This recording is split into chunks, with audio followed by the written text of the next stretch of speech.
Nacional del Sur, Argentina, con magíster y doctorado en Oceanografía de la Universidad de Concepción, académica de la Universidad de Concepción desde el año 1998 y actualmente profesora titular de la misma universidad. Su área de especialización es la de biogeoquímica marina. Su experiencia se centra en el estudio de producción y reciclaje de gases con efecto invernadero y su relación con perturbaciones naturales y humanas, como el cambio climático. Además de participar como investigadora principal en diversos proyectos Fondesit y centros e institutos de investigación como el Centro de Ciencias del Clima y la Resiliencia, y el Instituto Milenio de Socioecología Costera. En los últimos años ha participado en diversas comisiones del Estado chileno y es miembro ministerial del cambio climático, cuyo objetivo es levantar evidencia científica en la materia y fortalecer la interfaz de ciencia y políticas públicas. Por otro lado, Marcelo Mena, CEO del Global Methane Hub, una iniciativa filantrópica de 220 millones de dólares centrada en la reducción de la temperatura a corto plazo, enfocándose en la mitigación del metano en los sistemas energéticos, alimentarios y de residuos. Mena es profesor de la Pontificia Universidad Católica de Valparaíso y exministro de Medio Ambiente de Chile bajo el gobierno de Michelle Bachelet en los periodos 2014 al 2018. Como ministro, encabezó múltiples iniciativas ambientales internacionales, incluyendo la ayuda a la elaboración de un acuerdo histórico para la eliminación de la generación de energía de carbón, los primeros impuestos al carbono en Sudamérica para la generación de energía y la venta de automóviles nuevos, la creación de 45.000 kilómetros cuadrados de parques nacionales y la protección de 1.3 millones de kilómetros cuadrados de océano. También fue Practice Manager en el Banco Mundial, donde dirigió el equipo que creó la Coalición de Ministros de Finanzas para la Acción Climática y el Plan de Acción para la Adaptación y la Resiliencia. Moderará Sofía Valenzuela, bioquímica de la Universidad de Chile y doctora en Recursos Naturales de la TU Braunschweig, Alemania. Profesora titular de la Facultad de Ciencias Forestales y subdirectora del Centro de Biotecnología, ambos de la Universidad de Concepción. Su ámbito de investigación ha sido en genómica forestal, en especial respuesta a estrés abiótico. Ha liderado diversos proyectos de investigación y generado una relevante y reconocida producción científica. Es delegada de la EU-FRO3 Biotechnology desde el año 2017 y es parte de la Asociación de Red de Investigadoras. Así que recibámoslos con un afectuoso aplauso a nuestros invitados.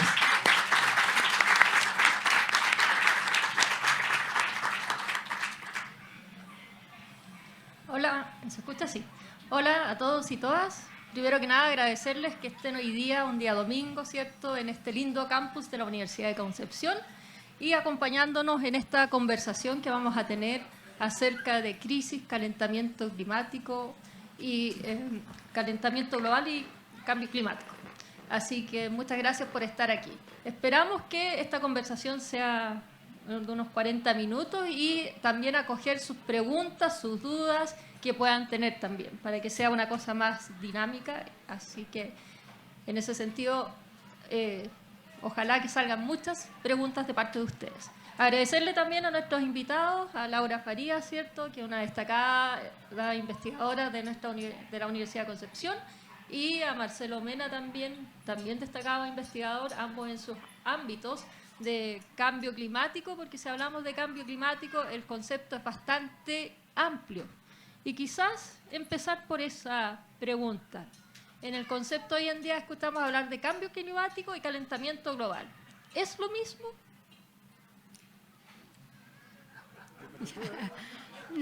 Yo creo que el cambio climático es una fenomenología muy amplia y el calentamiento global es parte del cambio climático.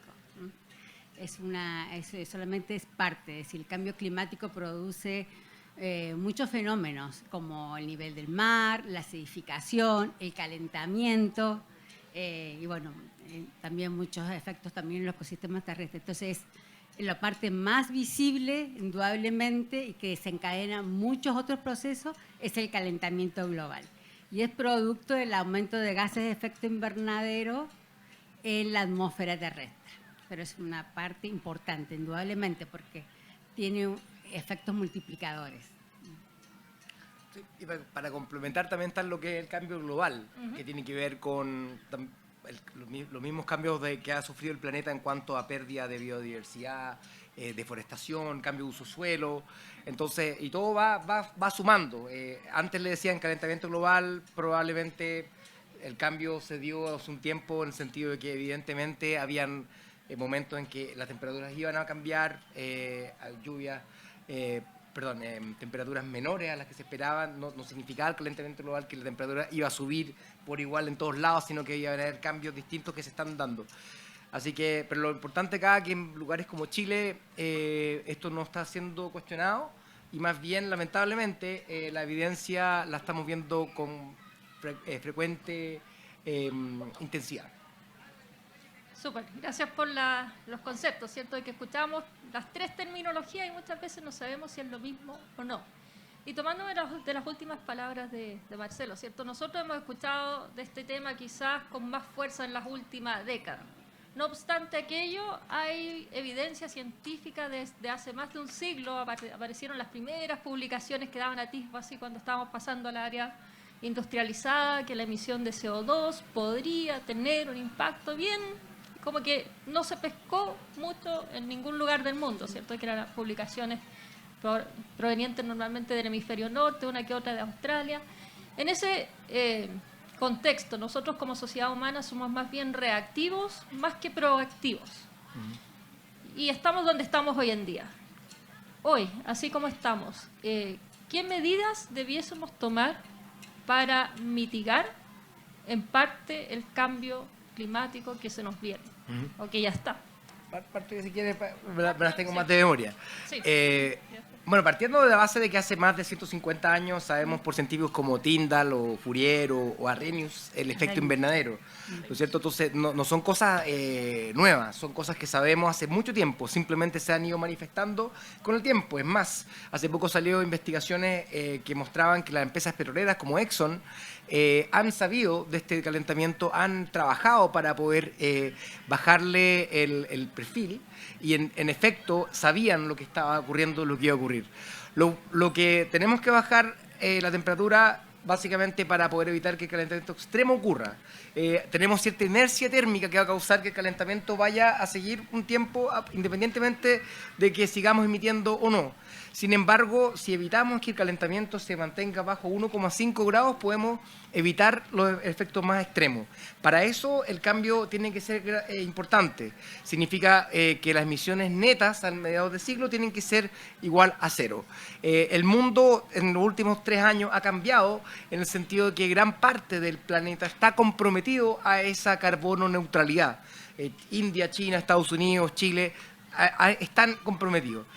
Significa reducir emisiones de la generación eléctrica, pero también no olvidar que también el transporte y también cosas que tienen que ver con cómo producimos nuestro alimento, cómo nos alimentamos, para llegar a ser cero emisiones netas. Y por eso me metí en este hub de metano, porque uno de los temas más importantes tiene que ver con el sistema alimentario, que hoy día también está contribuyendo mucho al cambio climático. Solamente para finalizar, por ejemplo, Chile este último año bajó sus emisiones del sector energético en un 25%. Las energías renovables están llegando a casi un tercio de lo que hoy día está ocurriendo, lo que dio energía a este país. Sin embargo, el alza de uso automóvil ha causado que todos esos avances se vayan borrando. Y por tanto, esto no se trata solamente de cerrar las termoeléctricas, sino que se trata también de limpiar el transporte, calefacción y todos los sistemas productivos en general. Laura. Claro, bueno, Marcelo es experto en emisiones, también trabajó en el Ministerio de Medio Ambiente, pero para comprender, es decir, el planeta responde a un balance entre lo que emisiones, lo que se emite a la atmósfera, pero también un balance de lo que nosotros podemos, lo que se llama el secuestro de carbono. Nosotros lo que podemos remover. Porque el problema es que el dióxido de carbono y otros gases de efecto invernadero estén en la atmósfera. Entonces, si bien la solución, como lo explicó Marcelo, es reducir las emisiones, nosotros también podemos jugarnos por la contraparte, aumentar los sumideros, las pérdidas, los secuestros. Y, por ejemplo, yo que trabajo más con las ciencias naturales, los ecosistemas terrestres, los suelos, el océano, tienen una función ecosistémica muy importante. Entonces, ellos, a lo mejor, en algunas partes del océano es muy heterogéneo, en algunas partes secuestra mucho carbono, y otras partes del océano emite menor, no al nivel de la escala humana, pero también. Entonces, una de las formas de mitigar es mantener nuestros ecosistemas sanos, porque un ecosistema degradado, sea que fuera terrestre o marino, va a ser un emisor neto en contraposición a un ecosistema dañado, va a ser un emisor respecto a un ecosistema sano. Así que otra forma de mitigar es mantener nuestros ecosistemas funcionando en forma natural, con los buenos índices de salud o de biodiversidad, y entonces también ahí mezclamos todo lo que es la naturaleza. De hecho, ahora uno de los grandes progresos ha sido la COP15 de biodiversidad, de que uno de los compromisos del cual ha sido muy aceptado y ha producido un impacto muy positivo, es proteger al 2030 y al 2050 el 30% de áreas de áreas terrestres, y proteger y restaurar el 30% de ecosistemas que han sido dañados. No solamente en todo el globo, básicamente los más dañados y donde las personas son más vulnerables, como podría ser América o puede ser África, donde hay ecosistemas muy dañados. Restaurar ecosistemas. Por lo que estamos viendo aquí, ¿cierto?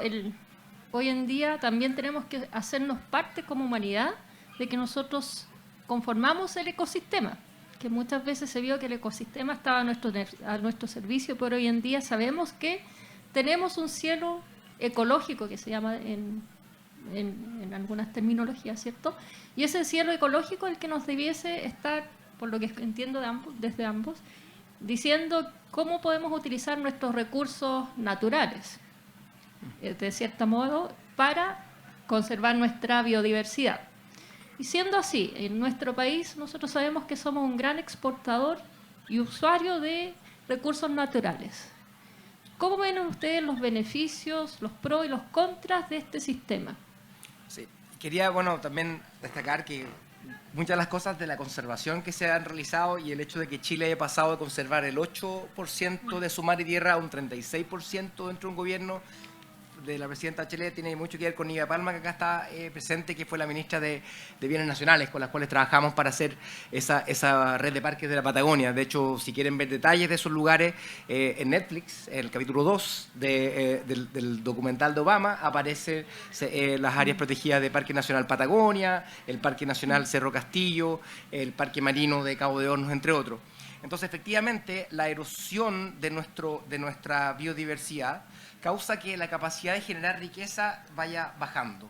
Pero al mismo tiempo nos hace vulnerables a pandemias como las que nos tuvo y sigue afectándonos hoy día. Y por tanto es fundamental recuperar esos espacios naturales que permiten capturar carbono, permiten entregar resiliencia, en el caso de ecosistemas costeros, un ecosistema sano, un humedal no impactado, es aquel que va a poder resguardar estas actividades económica en ese contexto. Entonces, la pregunta era con respecto al uso de los recursos naturales hoy en día. A la extracción. Entonces, sí, hay una cifra que cuando nosotros sacamos la evaluación de desempeño ambiental de Chile ante la OCDE, había una cifra que sacó la OCDE que es brutal, que el Consejo Minero le cargaba, pero decía básicamente que Chile es el país que más tiene que extraer para generar un dólar.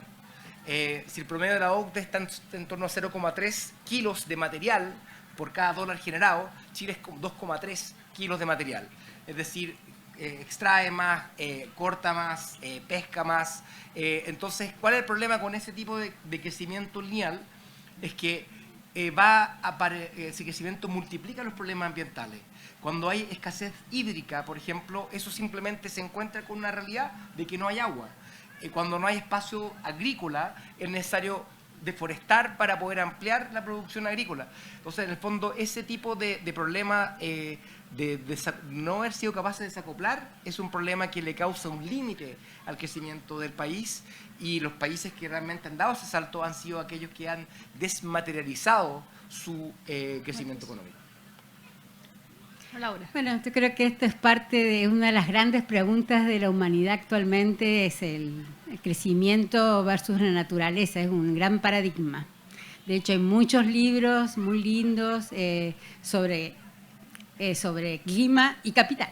Es decir, el clima está totalmente relacionado con el capital y el capital como a nivel global, como nosotros lo entendemos. Entonces, de hecho, también hay muchos ensayos y libros y economistas, antropólogos, historiadores que el problema del clima nació con el concepto de antropoceno, digamos.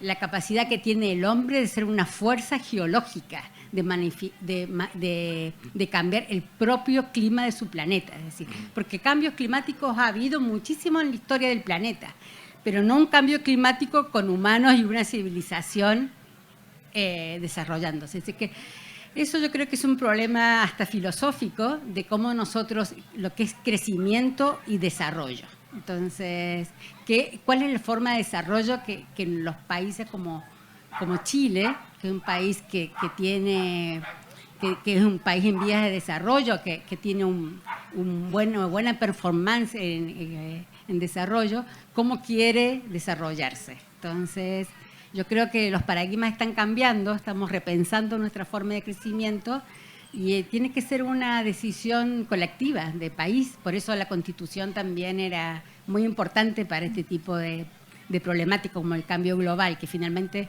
afecta a la humanidad, pero afecta a todos por igual. Súper.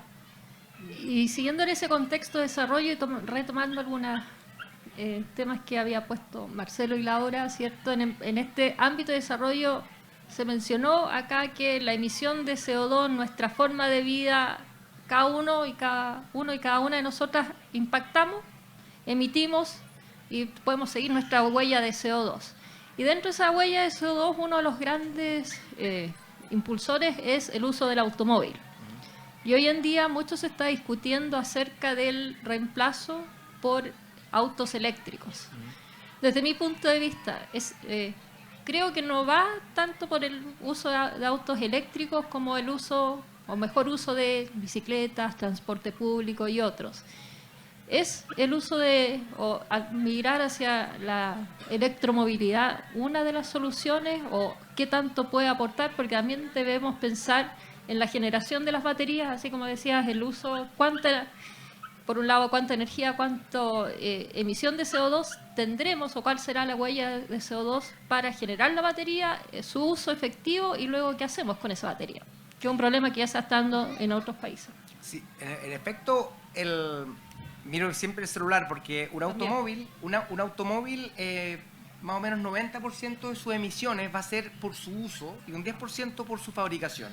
En cambio, un celular y un auto eléctrico, más o menos 2/3 de sus emisiones van a ser en su fabricación y quizás 1/3 va a ser su uso. Y por tanto eso pone una presión enorme para poder bajar las emisiones en su fabricación. En ese contexto, el cobre chileno, por ejemplo, puede bajar sus emisiones de gases de efecto invernadero porque 2/3 de su huella de carbono tiene que ver con la energía eléctrica que consume, pero ese otro tercio tiene que ver con que tenemos que limpiar cómo lo trasladamos, ¿no es cierto?, los camiones mineros, el uso de hidrógeno verde, entre otras cosas. El litio va a causar tremendos conflictos en cuanto a su extracción, en el sentido de que el aumento de uso de litio puede contribuir a la escasez hídrica en zonas de escasez hídrica como el caso del norte. Sin embargo, uno no tiene que nunca olvidar que hoy día 2/3 del uso del agua del Salar de Atacama viene de la minería de cobre y no necesariamente el litio. Entonces, lo que está causando problemas es más bien el cobre. Van a haber tecnologías que van a causar que haya baterías de sal, y ahí no vamos a tener problema del litio en cuanto a su impacto. Pero yendo a la pirámide del uso de transporte, evidentemente priorizar el uso no motorizado, uso de transporte público, y Chile en este contexto ha estado bien. Tiene la mayor flota de buses eléctricos del mundo fuera de China, y esperemos que pronto pueda verse manifestado en regiones, porque el modelo de negocios de Santiago no se ha podido replicar en regiones todavía. Pero yo creo que, siendo súper realista, viendo que el año pasado se vendieron 400.000 autos y que la gente, cuando no tiene solucionado su problema de transporte, utiliza el automóvil privado, también va a ser parte de la solución. Y no es perfecto, pero es mucho mejor que un auto contaminante hoy día. Entonces, en ese contexto, yo creo que vamos a tener que ver que no todo es perfecto y hay soluciones que son menos perfectas, pero mucho mejor que lo que estamos viviendo hoy. Laura, yo creo que también estoy muy de acuerdo con Marcelo, es decir, ninguna medida es perfecta, es decir, todos tienen sus ventajas y desventajas. Pero si el problema es la emisión y el dióxido de carbono, la solución de los autos que no emiten, o los autos eléctricos o híbridos, es una excelente solución. Indudablemente, es decir, gran parte por ejemplo, en la COP de ahora de Egipto 27, gran parte de los gobiernos de los estados están alineándose a la movilidad eléctrica. El uso de trenes eléctricos también, yo creo que eso es un avance. Indudablemente, el freno acá no es la electromovilidad, sino es la ingeniería y el desarrollo tecnológico que necesitamos para acompañar a estas medidas. Indudablemente que todavía el desarrollo tecnológico nos pone freno o nos pone un techo para esta medida, porque indudablemente que las baterías podrían y van a ser un gran problema. Pero acá tenemos que confiar en la ciencia, en la ingeniería, para de cada medida tenga una solución tecnológica. Finalmente, la tecnología es lo que nos está poniendo los frenos a nuestros sueños, a nuestro imaginario de un planeta carbono neutral. Sí, súper.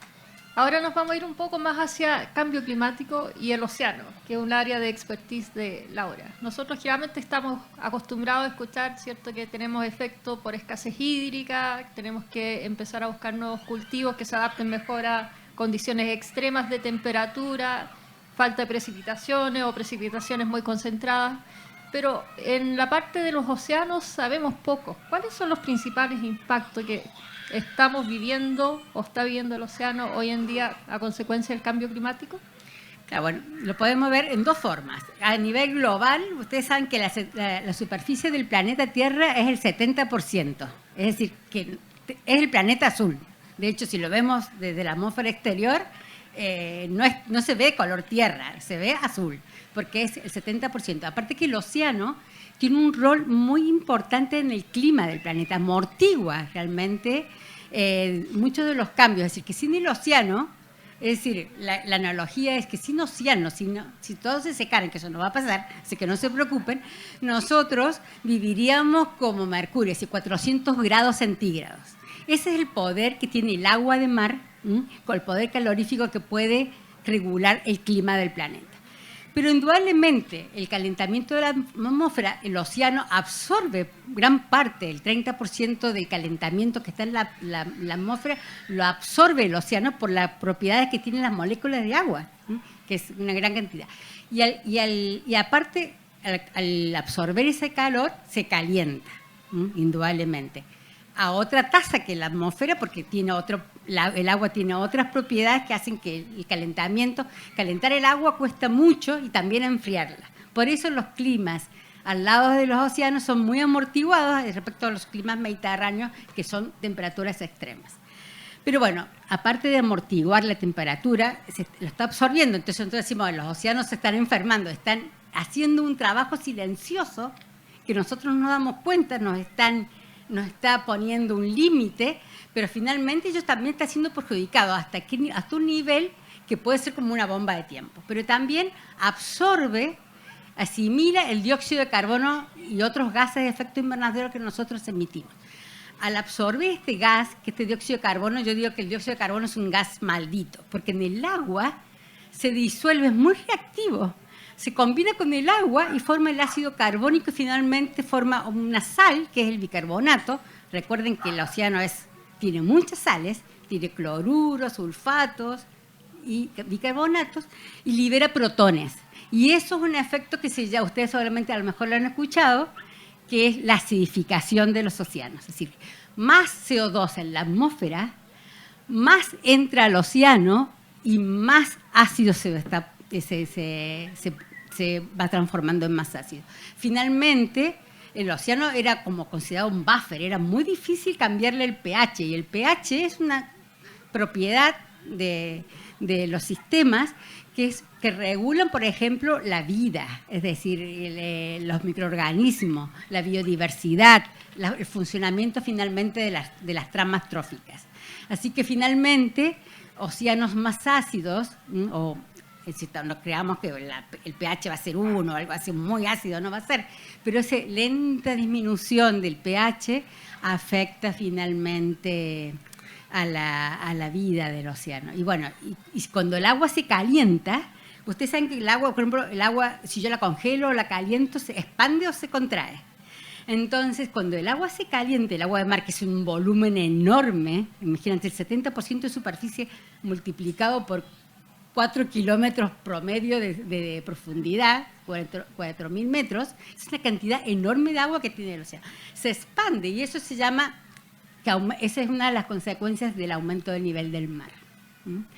Que hay zonas, indudablemente las zonas más vulnerables son las zonas bajas, efecto islas o algunas zonas que indudablemente, aunque va subiendo centímetros al año, hay zonas como Bangladesh, algunas zonas del Océano Índico, también en nuestro Océano Pacífico, que se van a ir inundando. Indudablemente son costas vulnerables, donde no hay mucho más que hacer. Eso. Son como los efectos más importantes. No los quiero seguir amargando. Marcelo, ¿quieres?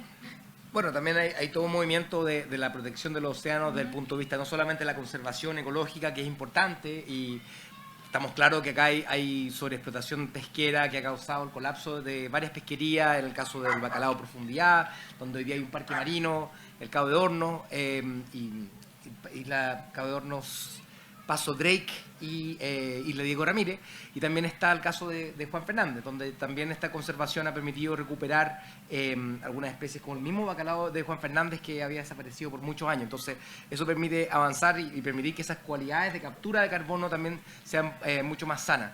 Pero al mismo tiempo la protección de los océanos en tiempo reciente, de hecho para nosotros cuando estábamos en el gobierno pensábamos cómo la mayoría de la gente nunca va a ir a un parque marino, nunca va a ir a cómo pueden proteger el océano. Bueno, es uso menor de plástico. Desde la prohibición de las bolsas plásticas, que yo creo que fue muy importante, también hay una prohibición de plásticos de un solo uso, y había un cambio importante en Chile y que ha tenido una influencia hacia adelante. Hoy día se busca un pacto global de los plásticos, y el objetivo fundamental de protección tiene que ver con los océanos, que son los receptáculos de, lamentablemente, este tipo de plástico persistente. Súper. Así que estamos tomando distintas medidas, ¿cierto?, para ir mitigando un poco el impacto que estamos viviendo de este cambio y calentamiento global en general. Y en ese sentido, hace poquito salió una nota que decía que los niños y niñas que naciesen en esta década, ¿cierto?, iban a, durante su vida, ver la extinción de diversas especies, o muchas especies, muchas más de las que nosotros hemos vivido, debido a las condiciones de calentamiento global. En ese sentido, y para ser un poco más optimista, ¿qué podemos hacer para ir haciendo? Porque varias de esas especies también las encontramos en Chile. Cuando hablamos de especies no necesariamente estamos hablando de árboles, pero también de microorganismos, bacterias y otros insectos y demás, es que a lo mejor no son tan visibles, no estamos tan conscientes que existen, no obstante que ellos se van a ir desapareciendo. Diría que la conservación ecológica es una de las formas más importantes de hacer eso, y la verdad es que, como vimos en la pandemia, en las primeras semanas de post-cuarentena, es que el planeta tiene la capacidad de poder recuperarse y tomar sus espacios que antes habían sido copados por nosotros. La razón por la cual me he estado metiendo en el tema alimentario específicamente tiene que ver con que en ese contexto el uso de producción agrícola intensa, de carne en particular, ha causado que hoy día el planeta haya sido cambiado en forma muy profunda. Si los extraterrestres empezaran a tomar muestras como al azar de quién vive en este planeta, se encontraría 96% de las veces con que los mamíferos terrestres son seres humanos o ganado. Y solamente 4% de los mamíferos terrestres en masa son salvajes, silvestres. Y 70% de las aves del mundo están enclaustradas, están esperando ser nuggets de pollo o alguna cosa por el estilo. Entonces, si queremos empezar a cambiar eso, urge mayor conservación y prácticas más regenerativas de la producción agrícola. En ese contexto ha avanzado harto, ya en Chile hay algunos ejemplos pequeños, pero en la práctica lo que tiene que ver es todas las cosas en su justa medida. Es posible tener carne sustentable, es posible tener camarón sustentable, lo que no es posible es el tenedor libre de camarón sustentable, todo en su justa medida. Sí, bueno, se habla que esta es una de las sexta extinción masiva de especies biológicas y básicamente es lo que Marcelo explicaba, el cambio global. Todo lo que el hombre hace, la agricultura extensiva, la ganadería, lo forestal, digamos, porque nosotros con la ganadería, con la agricultura usamos fertilizantes, plaguicidas, etcétera, que finalmente daña la microbiota de los suelos y finalmente eso se arrastra por escorrentía, por lluvia, y llega al río y los ríos al mar. Finalmente es un planeta conectado. Pero sí, tampoco me gustaría ser tan negativo. Yo creo que, en mi opinión personal, yo estoy muy confiada de la gente joven. Yo creo que las personas jóvenes son las que tienen esta sensibilidad para ir cambiando ciertas pautas culturales y tener ciertas conductas que vayan a favor del deterioro del ecosistema. Porque finalmente la biodiversidad tiene mucho que ver con el deterioro de los ecosistemas donde vive cualquier nivel de organización, desde bacterias y microbios hasta organismos superiores. Así que yo creo que sí ha habido cambios, hay movimientos, también ahí está un fondo, es decir, por lo menos en el tema de biodiversidad veo grandes progresos con la reunión en Montreal. Va a haber un flujo de financiamiento bastante alto para lo que es la conservación y restauración de ecosistemas, que tiene mucho que ver con la biodiversidad. Así que yo veo, yo creo que es un tema sensible. Finalmente nosotros, el clima es difícil de entenderlo. Uno no ve el CO2 en la atmósfera, es muy intangible, es muy abstracto, pero sí tenemos sensibilidad hacia los organismos vivos, hacia la naturaleza, y yo creo que ese es un tema que nos afecta a todos. Sí. Y en ese sentido ha salido varias veces la conservación, la restauración, que son estrategias que se están utilizando hoy día también en nuestro país. Y quizás también viéndolo desde el punto de vista que hemos tenido en este último verano, ¿cierto? Así como el 2017-2018, una gran cantidad de incendios forestales, eventos, ¿cierto? Quizás en magnitud, a lo mejor todavía no llegamos a la misma cantidad, a superficie que el 2017-2018. Y algunos plantean que una buena estrategia sería tener un sistema de restauración, un plan de restauración a nivel comunal.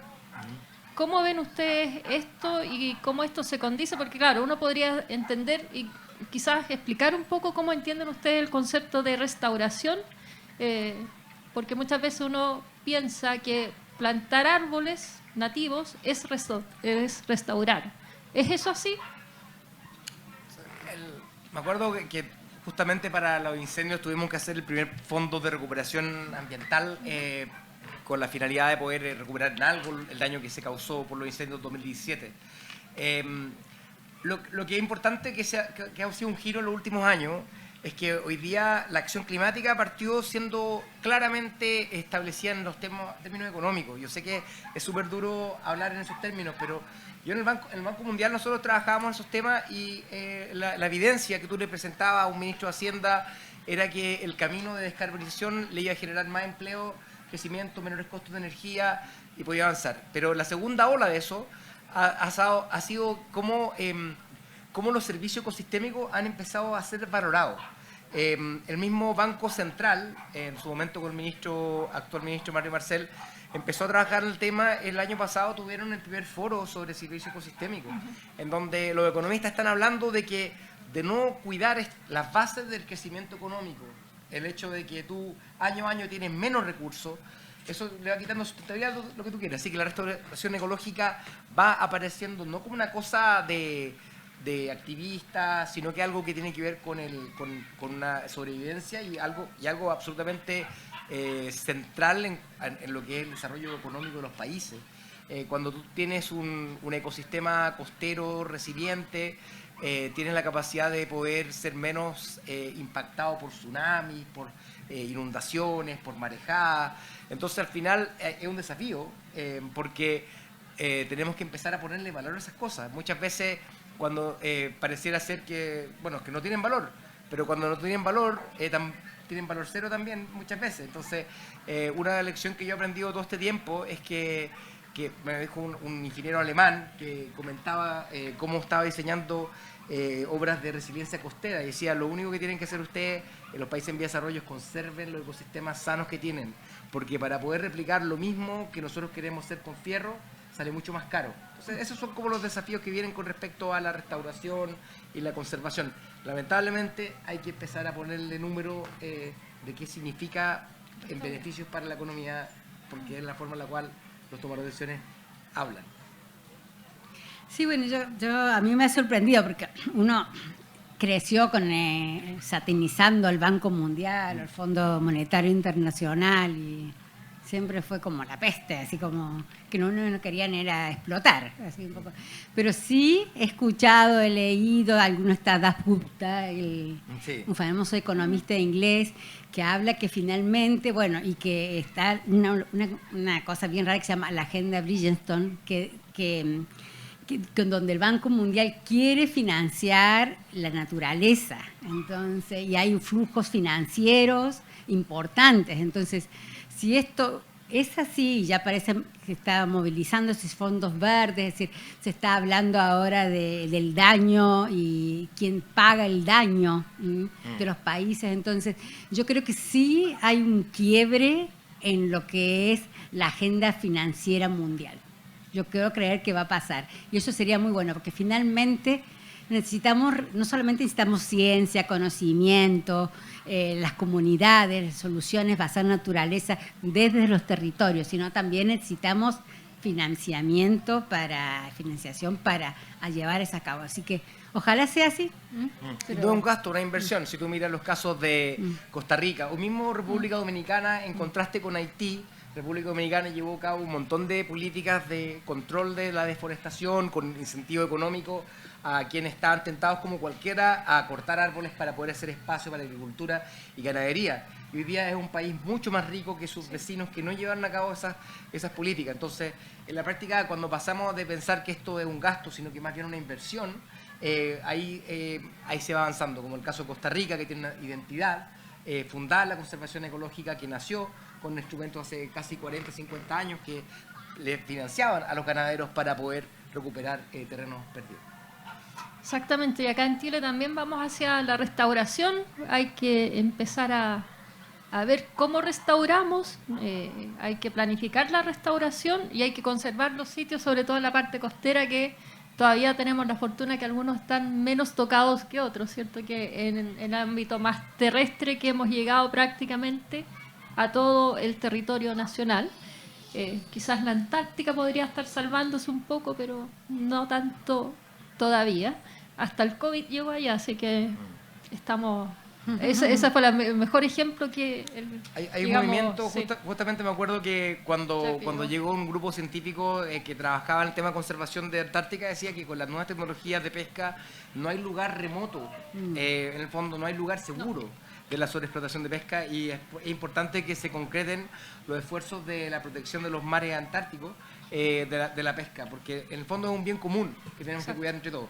Lamentablemente la pesca de alta mar, que sigue siendo rentable, lo es solamente porque los países subsidian a esta pesca de alta mar. Sin estos subsidios no habría negocio para eso. Sí, así que tenemos que cambiar el switch. Yo creo que también, igual que Laura, creo que las generaciones jóvenes ya tienen más integrado todos los desafíos y las formas de mitigar todo este cambio global que estamos enfrentando. Así que esperemos que las nuevas generaciones no es que les pasemos la posta, que también vamos a hacer nuestro mejor esfuerzo por mitigar lo máximo que se pueda, pero viene un cambio de switch que es importante no solamente a nivel nacional, pero a nivel internacional. No sé si quieren agregar algo más para dar espacio a preguntas de las personas que están aquí. Yo creo que es mucho más importante las preguntas Sí, del público. así que damos pie a que pregunten. ¿Ah? Sí, en 15 está bien. Sí, en 15 Perfecto. minutos. Estamos perfectos. Oye, muy agradecido. A mí me apasiona estos temas. Leo harto, porque finalmente yo personalmente creo que es un tema de la humanidad. O sea, si no hacemos nada, capaz que desaparezcamos. Y así es la historia de la humanidad, digamos. O sea, han ocurrido desastres que hacen que desaparezcamos. Pero yo voy a hacer una pregunta rapidito, pero quiero un pequeño comentario antes que, además de la revolución industrial, empezamos a emitir más CO2, pero eso es por una razón. La revolución industrial partió 150 años atrás. 150 años atrás éramos 1.500 millones de habitantes, ahora somos 8.000. O sea, en mi opinión, mucho del cambio climático está en las personas. Porque finalmente, ¿por qué se produce más? Porque nos gusta andar en auto, nos gusta tener aire acondicionado, o sea, vivir más cómodo, y eso significa finalmente extraer de la naturaleza todo eso que necesitamos más espacio para vivir, así que sacamos los bosques y instalamos ciudades. Entonces yo creo que hay harto de responsabilidad de nosotros, los habitantes de este planeta. Y en base a eso, yo he escuchado de pesimismo, más optimismo, pero la pregunta es, siendo realista, porque ustedes son más científicos, digamos, ¿lo vamos a lograr? Yo he escuchado que al 2050 tenemos que bajar a cero o tener cero, ser neutro. Sí. Eso quedan 27 años y de repente uno va y escucha en la COP y les cuesta ponerse de acuerdo a los países. O sea, veíamos que hay unos presidentes de países poderosos, pero nosotros aquí en Chile no vamos a mover la aguja. O sea, podemos hacer muchas cosas, pero no vamos a mover la aguja. China, Estados Unidos, la India, Europa, esos son los que pueden mover la aguja, pero a veces uno nota que no siempre es fácil ponerse de acuerdo y poner medidas claras, digamos, para revertir este tema. Entonces, esa es la pregunta: ¿qué tan realista creen ustedes que vamos a lograr hacer todo lo que se tenga que hacer para tener ser neutro, digamos, al 2025? ¿En Chile o a nivel global? No, a nivel global, si en Chile no vamos a mover la aguja, digamos. O sea, yo creo que lo podemos lograr en Chile, pero son otros los que van a producir el cambio real. A ver, bueno, yo creo que siendo realistas estamos lejos, la brecha cada vez más grande. Es decir, entre lo que esperamos, por lo menos por el Acuerdo de París del año 2015, en el presupuesto de carbono, de mantener ciertas emisiones para no superar el 1,5 grados, que es una temperatura que los climatólogos consideran que puede haber un retorno, un reajuste de los sistemas climáticos. La brecha cada vez es mayor. Entonces, indudablemente, eso es falta de ambición, falta de la gobernanza climática internacional. Es algo muy complejo porque hay muchos intereses en juego. Eso si al 2023 vamos bien, no sé qué va a pasar el próximo año. Lo interesante tiene que ver, yo creo, con mirar hacia que la acción climática hoy día es un camino hacia una estabilidad económica también. Hoy día, por ejemplo, hace poco presentamos un estudio junto con Sara Larraín indicando que si Chile cerrara no solamente la central a carbón, sino las de gas natural más rápido, costaba menos de lo que significaría seguir importando. Y el tema es que acá estamos nuevamente a la merced de combustibles fósiles internacionales. Lo que se ha sabido es que estos terminales de gas natural que se invirtieron, básicamente algunas empresas extranjeras están vendiendo ese gas a Europa y nosotros no vamos a tener ese gas, vamos a tener un gas, vamos a quedarnos con el diésel, que va a ser más caro. Entonces también hay una cosa que hay que empezar a pensar, de que esta contribución, el hecho que hoy día Chile tenga 33% de su energía renovable del sol y el viento, da cuenta de que eso ha contribuido a un mejor desarrollo del país. Y cuando empezamos a encontrar ese argumento en otros lados, donde 80% de los países son importadores de combustible, entonces ellos van a empezar a avanzar. Se proyecta que 95% de toda la capacidad instalada de energía al año 2025 va a ser renovable a nivel mundial. Ya pasó de 0% solar a 10% solar a nivel global. Había un crecimiento importante. Pero lo que yo creo que hay que pensar lo siguiente. Hay una realidad. Siempre va a haber un Putin, un Bolsonaro, un Trump. Eso, así va a ser. La política va en esos vaivenes. Pero el sistema económico apuntó ya a las renovables. Y por mucho que Bolsonaro le haya gustado lo que haya dicho, él en su gobierno hubo un crecimiento explosivo de energía renovable. En Trump no hubo ninguna central a carbón nueva que se haya instalado y más bien se rompieron los récords de Obama en energía renovable. Entonces, yo quiero decir con eso es que hay que derrotar a las energías contaminantes para que no dependan de las decisiones políticas, porque esas van a cambiar siempre. ¿Ya? Eso es mi mirada. Acá hay dos preguntas. Aquí tengo una pregunta. Bueno, primero que todo, agradecerles que estén aquí.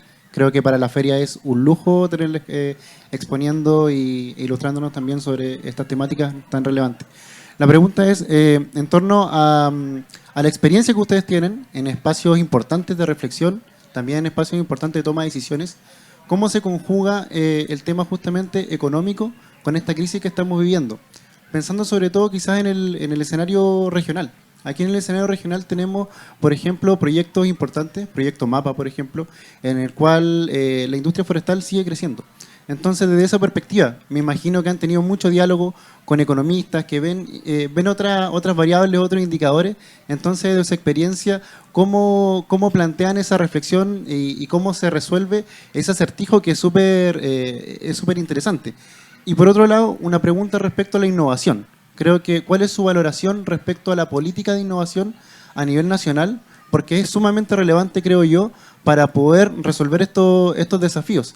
Y entendiendo la innovación no solamente desde el área de la ciencia o del Ministerio de la Ciencia, sino que también de Corfo, de INDAP y de un sinnúmero de instituciones que hoy día también juegan un rol en ese ámbito a nivel nacional.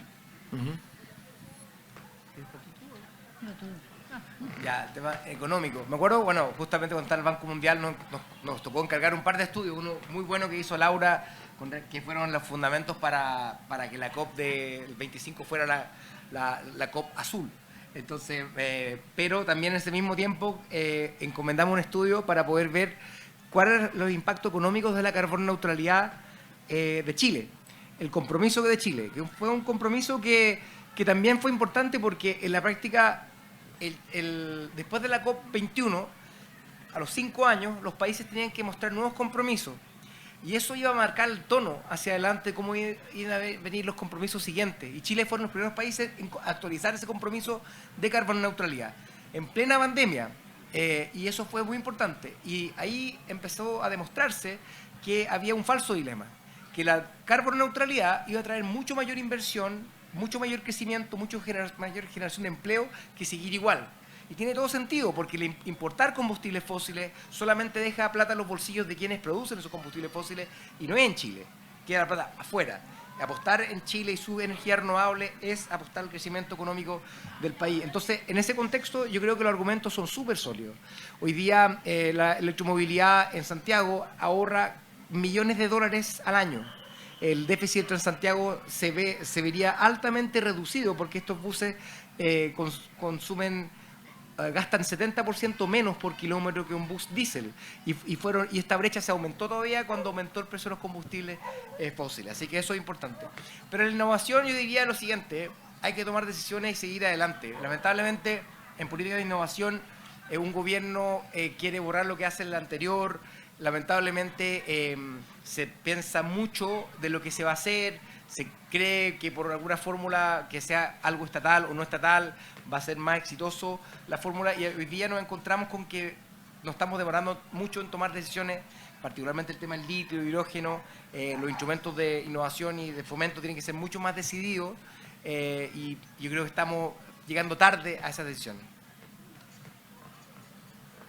No, bueno, yo creo que Marcelo sabe mucho más. Yo vengo de un ámbito que es académico, no sé, que el académico solamente puede incidir en el ciclo de las políticas públicas, poner algunos temas en agenda. no tenemos, no es nuestro rol realmente. Y nuestro rol es levantar evidencia científica, y de hecho uno de los lemas de los últimos años es decisiones basadas en evidencia.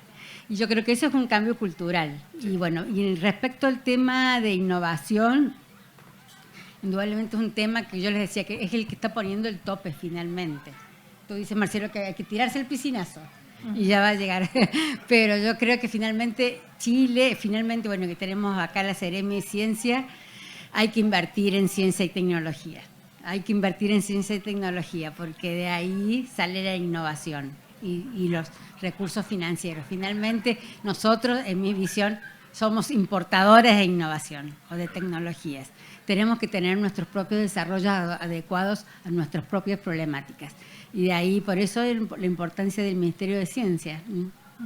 Sí, solo agregar ahí que, respondiendo un poco, desde el Ministerio de Ciencia, Tecnología, Conocimiento e Innovación, para este año hay mayor presupuesto, en los cuales se van en investigación y desarrollo en general, los cuales se van a dedicar también hacia el ámbito de desarrollo e investigación para temas de cambio climático, porque vemos que tiene varias bajadas, y a través de Corfo se está llevando más a cabo todo lo que es la innovación. Pero ahí también nuestro presidente Gabriel Boric, creo que quiere ir hacia el 1%, ¿cierto? De que nuestra inversión es 0,36%, ha sido histórica hace ya, no nos acordamos hace cuánto tiempo ya, pero ahora afortunadamente aumentó un 9,6%, pero también tiene que ir de la mano con la inversión de los privados, que yo creo que acá en Chile todavía esa cultura está al debe. Si nos comparamos con los países jóvenes, ¿cierto? Entonces esa innovación que se requiere también tiene que ir de la mano de los privados, y los privados, el sector privado en general, crea más en la investigación y desarrollo que se hace en Chile y pueda utilizar ese conocimiento para tomar, por un lado, evidencias, hacer políticas públicas, pero también, por otro lado, tomar esas tecnologías que se están desarrollando en nuestro país, adoptarlas y utilizarlas. Así que ahí también hay un debe hacia el otro sector, que no solamente el Estado tiene que ser el que invierta el 100% en I+D. Había otra pregunta por acá, no sé dónde está, acá adelante. Sí. Bueno, yo quiero hacer una pregunta más concreta. Desde un tiempo a esta parte se ha suscitado una discusión a nivel profano, o sea, gente como yo, que no somos los científicos, acerca de la instalación de centrales hidroeléctricas en el sur de Chile.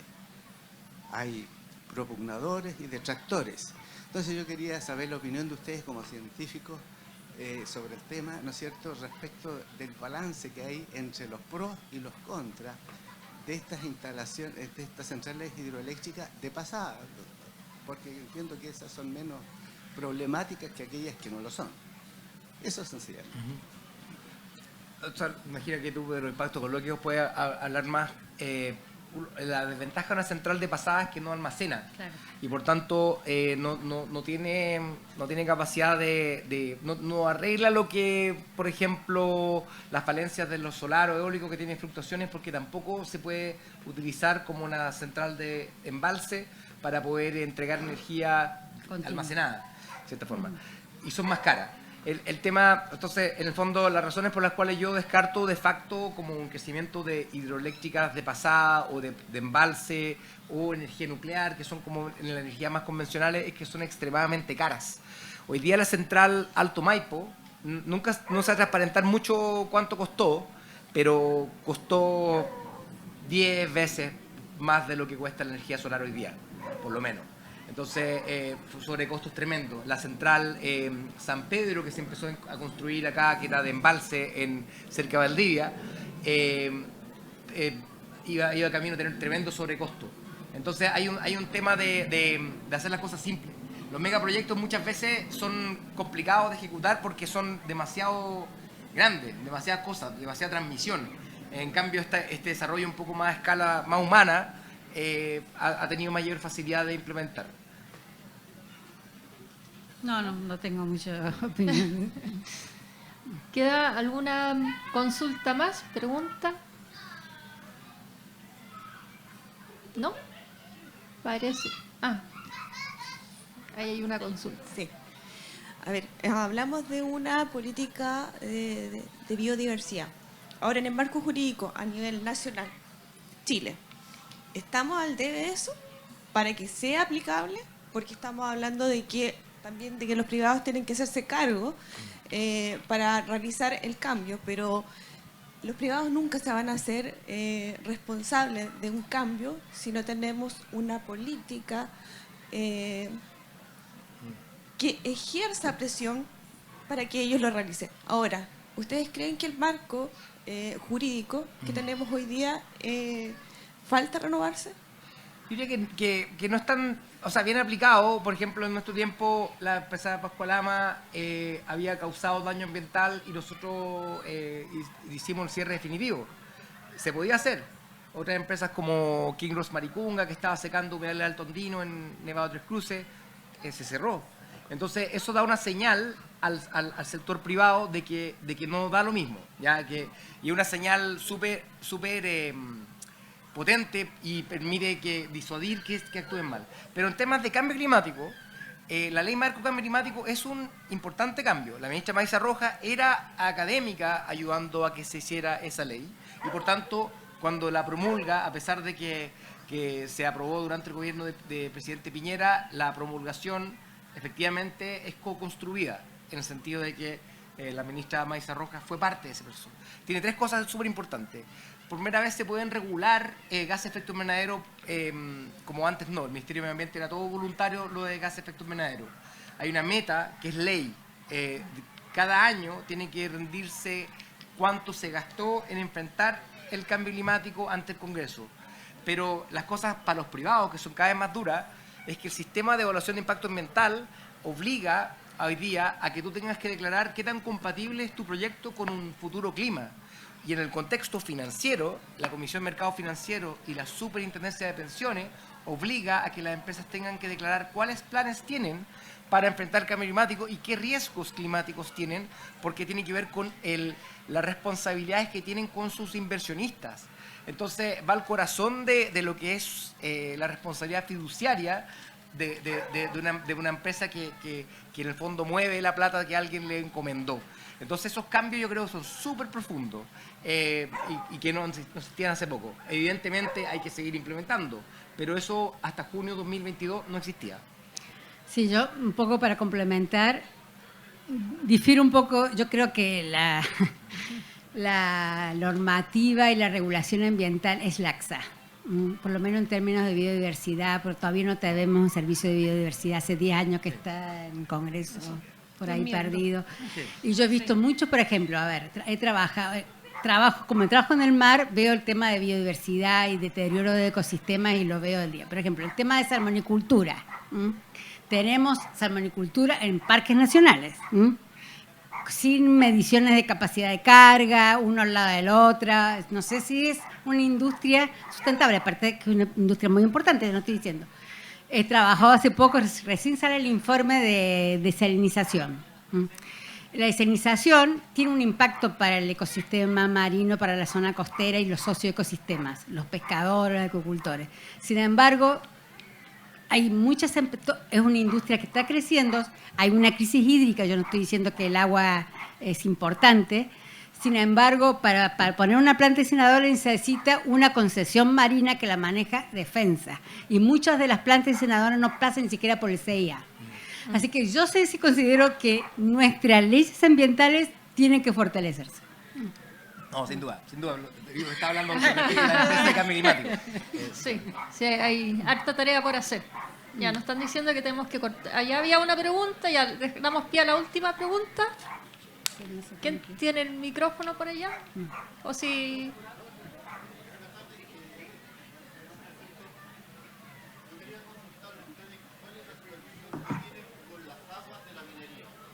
Supervisión con las aguas de la minería. El uso de la minería.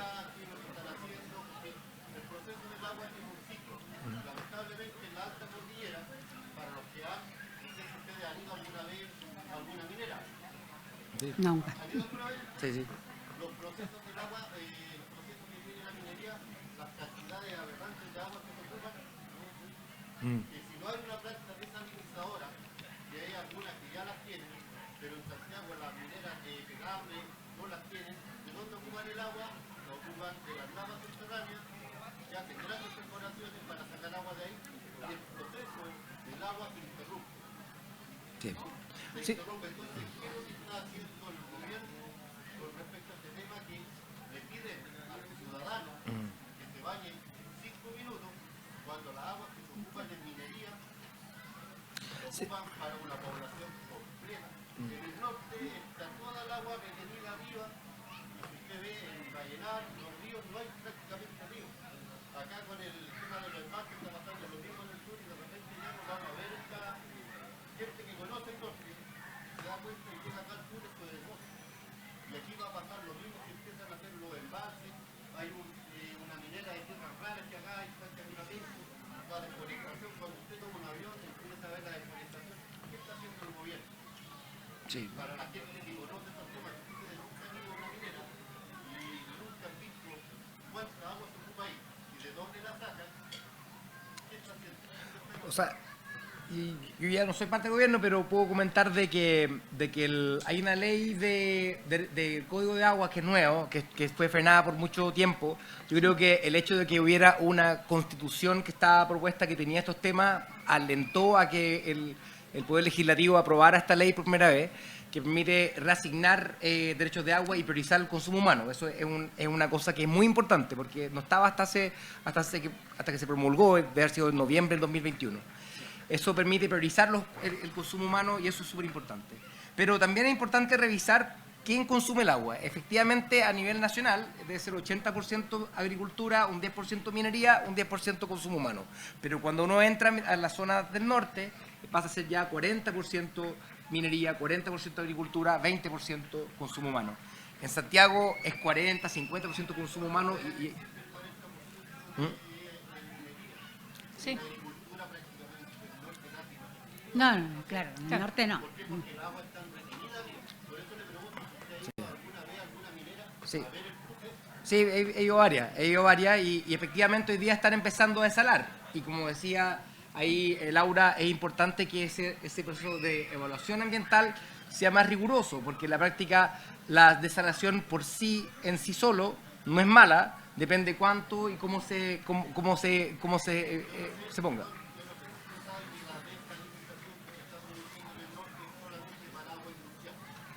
No, También hay Antofagasta consumo- también toma agua. Hay consumo humano, sí, hay consumo humano en Copiapó. De hecho, viene con una desaladora pública de la empresa, una empresa estatal que hizo las inversiones. Agua Antofagasta. Sí, Sí.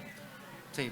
Gracias. Bueno, sí, efectivamente hay un desafío con el tema de la minería. Ellos mismos sienten la presión de salir del conflicto con las comunidades y por eso las nuevas mineras están apuntando, algunos les creerán o no, a hacer 100% desalado. A Pelambres, por ejemplo, se está yendo 100% desalado sin uso de agua del río Chuapa. Están intentándolo, pero evidentemente no resuelve todo el problema. Bueno, muchas gracias a ambos expositores, ¿cierto? A Marcelo y a Laura, les damos un aplauso.